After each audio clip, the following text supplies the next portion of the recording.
Hai, assalamualaikum warahmatullahi wabarakatuh. Selamat datang teman-teman. Jadi ini tuh podcast pertama aku. Bukan podcast ya, mungkin lebih tepatnya foto beraudio. Jadi di sini aku akan ngebahas tentang permasalahan pendidikan. Tapi nanti dulu, sebelum kita masuk ke materinya, sebelum kita masuk ke pembahasannya aku akan bahas, kita perkenalan dulu kali ya. Jadi nama aku itu Tresna Junjunan Kalbu dari jurusan Bimbingan dan Konseling Fakultas Ilmu Pendidikan Universitas Negeri Semarang. Lengkap banget ya. Tapi nggak apa-apa.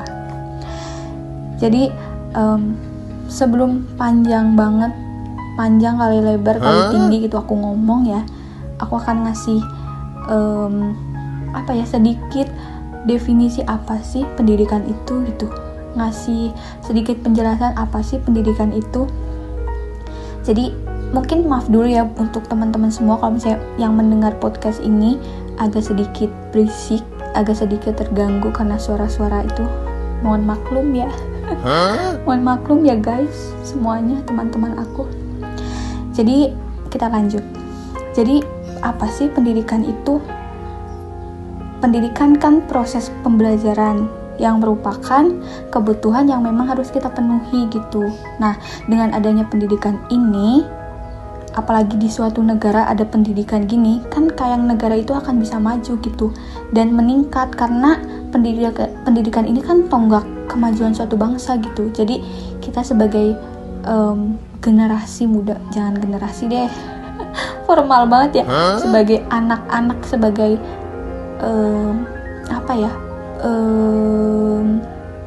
siswa, sebagai mahasiswa yang emang sedang menempuh kuliah, SMP, SMA, SD, itu kayak harus bangga banget sih. Kita harus benar-benar kayak seneng banget bisa belajar, bisa ngelakuin kayak pembelajaran gitu.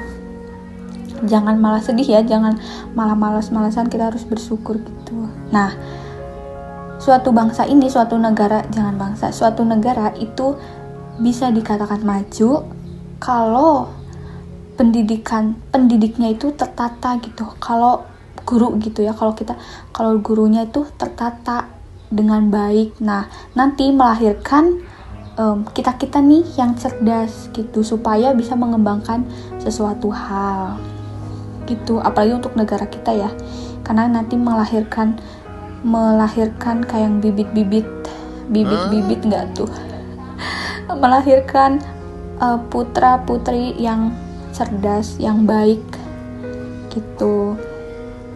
Nah, tapi di balik itu semuanya pastikan ada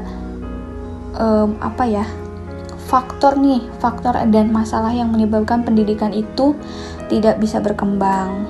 Salah satunya, aku nggak nyebutin satu deh, aku nyebutin berapa nih? Aku sebutin 4 atau 3 atau 5 nih. Jangan banyak-banyak deh ya, aku sebutin 4 aja. Jadi yang pertama itu ada mahalnya biaya pendidikan. Biasanya kan ini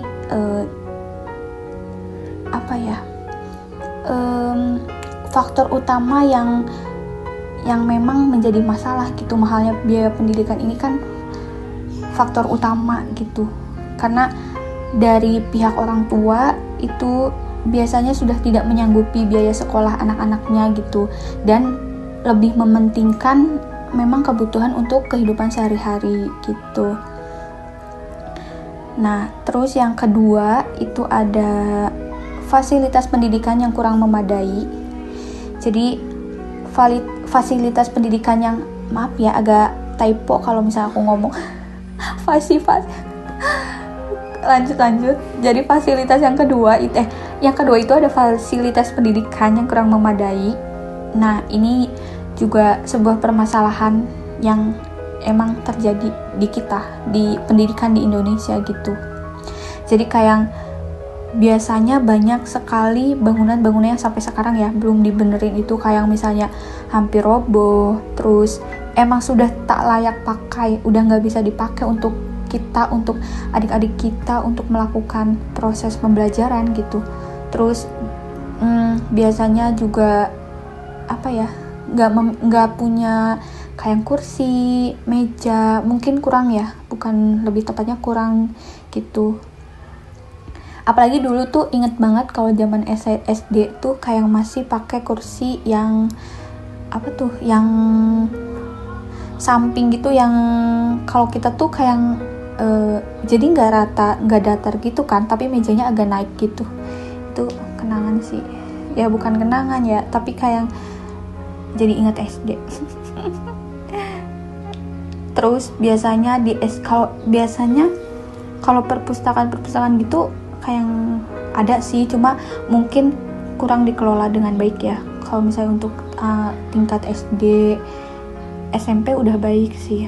Kalau dulu di aku udah baik SMP, cuma kalau SD mungkin kayak memang kurang literasinya untuk kita, untuk para siswa gitu, untuk ngajakin kita tuh untuk baca gitu, emang kurang. Terus ada perlengkapan teknologi juga itu, apalagi dulu zamannya SD kan belum pakai proyektor gitu ya, kita belum pakai LCD gitu. Tapi kalau udah zamannya aku, kalau udah masuk SMP, SMA itu udah pakai apa ya, kita udah megang laptop, kita udah pakai, presentasi lah ya, udah pakai laptop gitu kayak ala anak kuliah gitu, zaman SMA. Terus yang ketiga ini itu ada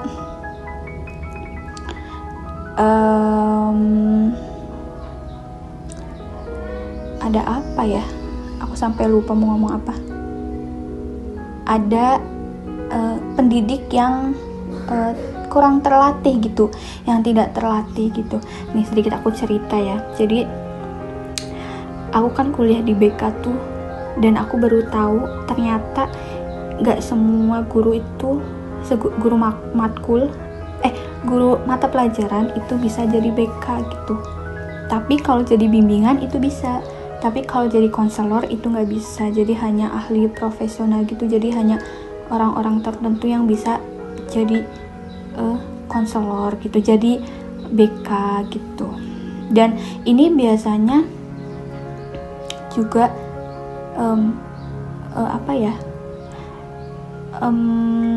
salah kaprah gitu. Jadi biasanya siswa SMP, SMA pasti menganggap guru BK itu kayak polisi sekolah, atau kayak suka hukum gitu deh pokoknya.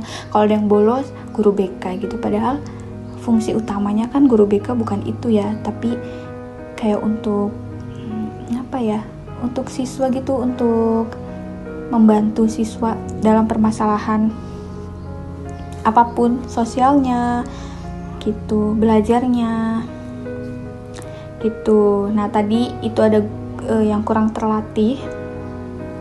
Ini juga sebenarnya kan kalau di sekolah kan guru itu penting banget ya di proses pembelajaran gitu. Jadi kita sebagai ini nih calon-calon pendidik, amin, kita harus benar-benar bisa menjadi seorang pengajar gitu, dalam mengajarkan ilmu tuh kayak baik gitu. Kita mendapatkan ilmu juga diberikan kepada anak-anaknya juga dengan baik gitu. Karena tugas utama seorang guru, tugas utama seorang pendidik ya mendidik, mengajar, membimbing, melatih dan lain-lain. Gitu. Jadi kalau misalnya gurunya tidak mengajar, guru yang mengajar itu nggak terlatih, belum terlatih, ya proses pembelajaran akan terhambat gitu. Kayak apa yang diomongin guru itu tidak akan sampai pada anak-anak gitu, kepada siswa-siswa gitu deh. Selanjutnya itu ada kurangnya bahan belajar. Nah ini tuh biasanya kayak buku ya, kayak kurang gitu. Kalau zamannya aku dulu kan kayak masih belum ke teknologi ya, masih kayak pakai buku-buku gitu, jadi kayak agak kurang gitu. Udah deh. Jadi semua teman-teman segini aja dulu, agak sedikit, tapi kapan lain waktu kita bisa ketemu lagi, bisa ngobrol-ngobrol dengan pembahasan yang lain. Bye semuanya. Pokoknya tetap jaga kesehatan, semangat terus kuliahnya, oke? Dadah. Assalamualaikum warahmatullahi wabarakatuh.